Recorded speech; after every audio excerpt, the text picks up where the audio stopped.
Het jy al ooit gewonder wat gebeur as jou liggaam se dreineringsstelsel wel net ophou werk? Vir mense met limfedeem is dit nie 'n hipotetiese vraag nie, dis hulle daaglikse realiteit. Vandag duik ons diep in die wêreld van chirurgiese behandelings vir hierdie toestand en dis 'n fascinerende storie, hoe ons gegaan het van regtig radikale prosedures na iets wat amper soos fyn kunswerk lyk.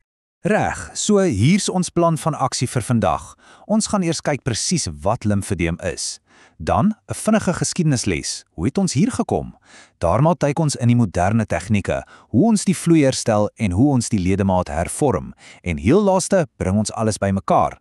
Goed, eerste dinge eerste. Om die oplossings te kan verstaan, moet ons eers die probleem self onder die knie kry. Wat lê nou eintlik in die hart van limfedeem? In 'n netedop, limfedeem is presies dit, 'n wanbalans. Die liggaam maak meer limfvloeistof as wat sy dreineringsstelsel kan wegvat. Dis soos 'n wasbak waarvan die drein verstop is, die water het nêrens omheen te gaan nie en begin opdam. Hierdie skyfie breek dit perfek af. Dink so daaraan, jy het die limfatiese lading, dis die hoeveelheid vloeistof wat verwyder moet word, en dan heb jy die limfatiese vervoerkapasiteit. Dis hoe goed die stelsel daardie vloeistof kan wegvat. As die lading die kapasiteit oorskry, wel, dan sit jy met 'n groot probleem. Dis basies verkeersknoppe in jou liggaam se hoofvee. En hier is die ding, dis nie net vloeistof wat opbou nie. Dis nie soos 'n tydelike swelling wat weggaan nie. Nee, soos die tyd aanstap, veroorsaak hierdie konstante opbou en inflammasie dat die liggaam vet en veselagtige weefsel, amper soos littekenweefsel, begin neersit. Die hele struktuur van die ledemaat begin verander. So dit gaan van 'n loodgieterprobleem na 'n strukturele probleem. OK. So ons het die probleem, 'n verstopte stelsel wat tot weefselverandering lei. So, hoe het dokters dit oor die jare probeer aanpak? Die evolusie van die chirurgie hiervoor is nogal 'n storie. Dit het regtig van een uiterste na die ander beweeg. Kyk bietjie na hierdie tydlyn. Dit wys alles. Ons begin in 1912 met die Charles-operasie. Dis 'n regtig radikale prosedure gewees. Dan, in die 60s, sien ons die eerste pogings om die vloei te herlei. Maar die groot deurbraak? Dis die 80s. Skielik het ons mikrochirurgie. En dit het alles verander. Dit het die deur oopgemaak om nie net die gemors te probeer opruim nie, maar om die pype self te probeer herstel. So, om dit eenvoudig te stel, die vroeë operasies was, wel, brutaal. Hulle het een doel gehad, kry die bolk weg. Hulle het die geswalle weefsel weggesny, maar hulle het niks gedoen aan die oorsaak van die probleem nie. Dis soos om die vloer droog te vee, terwyl die kraan nog steeds oorloop. En dit bring ons by vandag en by die eerste van die twee groot moderne benaderings. Die vraag is nie meer net hoe verwyder ons die swelling nie, maar eerder hoe kan ons die dreineringsstelsel self weer aan die gang kry? Deesdae is daar hoofsaaklik twee slim maniere om dit te doen. Een is limfoveneuze anastomose, waar jy 'n limfvat direk aan 'n klein aardjie koppel. Jy skiep basies 'n nuwe uitlaat. Die ander tegniek, en dis waarop ons nou gaan fokus, is autologe limfatiese oorplanting. Dis nogal 'n mondvol, maar die idee is briljant. Jy bou 'n heeltemal nuwe bypass met die pasiënt se eie weefsel.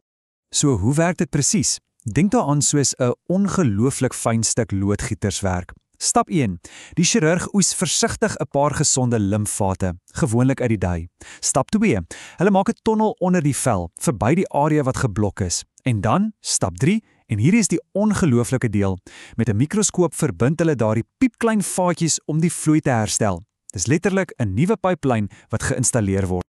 En die resultate? Wel, dit kan lewensveranderend wees. Hierdie syfer, 73% vermindering in oortollige armvolume net 2 weke na die operasie in een studie. Dis nie net 'n nommer nie. Dit beteken iemand kan weer hulle hand gebruik. Hulle kan weer 'n hemp met lang moue aantrek. Dis 'n massiewe, tasbare verskil in iemand se lewe. Reg, maar wat gebeur as die pype nou herstel is, maar die jare se opbou het reeds daardie vetterige, veselagtige weefsel veroorsaak? Om die vloei te herstel, gaan dit nie noodwendig laat verdwyn nie. En dit bring ons by die tweede groot benadering in moderne chirurgie, die hervorming van die ledemaat.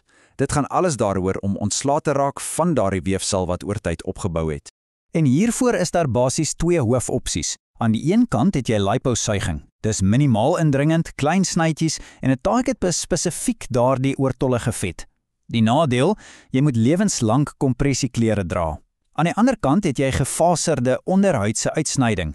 Dis 'n baie groter operasie, baie meer indringend, maar dit verwyder amper al die onderhuidse weefsel. Dis gewoonlik vir die heel ernstigste gevalle. So dis 'n afweging tussen hoe indringend die prosedure is en wat die langtermynsorg behels. Lees gou hierdie aanhaling. Dis van die kenners op die gebied van liposuiging vir limfedeem. Kan lei tot 'n ledemaat wat selfs skraler is as die gesonde ledemaat. Dis ongelooflik, né? Dit sê vir jou dat vir die regte pasiënt hierdie tegniek nie net die probleem bestuur nie, dit kan die ledemaat heeltemal transformeer. Dis 'n kragtige idee. Maar hier is die groot maar. Hierdie reseksieprosedures, veral liposuiging, is nie 'n quick fix nie. Hulle bestuur die gevolge van limfodeem. Om daardie wonderlike resultate te behou, vereis dit 'n lewenslange verbintenis tot kompressieterapie. Dis 'n baie belangrike punt. So, ons het die herstel die pype benadering en ons het die hervorm die ledemaat benadering. Hoe pas dit alles nou saam in die moderne praktyk? En die antwoord is, daar is nie een enkele antwoord nie. Kyk hierna. Die moderne behandeling is 'n hele gereedskapkis. Konservatiewe terapie is steeds die basis vir baie. Dan het jy die mense wat net rekonstruktiewe chirurgie nodig het en die wat net reseksiechirurgie kry. Maar kyk na daai laaste skyfie, daai 15%, kombinasieterapie. Dis wat die towerkuns dikwels gebeur. En dit is die sleutelwegneme van vandag. Die beste resultate word dikwels gesien wanneer chirurge hierdie prosedures kombineer. Dink daaroor. Eers herstel jy die vloei met 'n oorplanting. Jy maak die pype reg. En dan, 'n paar maande later, gaan jy in met liposuiging om die ledemaat te hervorm. Jy ruim die gemors op wat oor die jare agtergebly het. Dis 'n 1-2 hou wat die probleem van albei kante af aanpak. So, dit laat ons met hierdie vraag. As ons nou die tegnologie het om die liggaam se eie stelsels te herbou en om die skade wat reeds aangerig is te hervorm, is 'n toekoms van chroniese limfedeem iets van die verlede is, regtig sover gesog, se gedagte om aan vas te hou.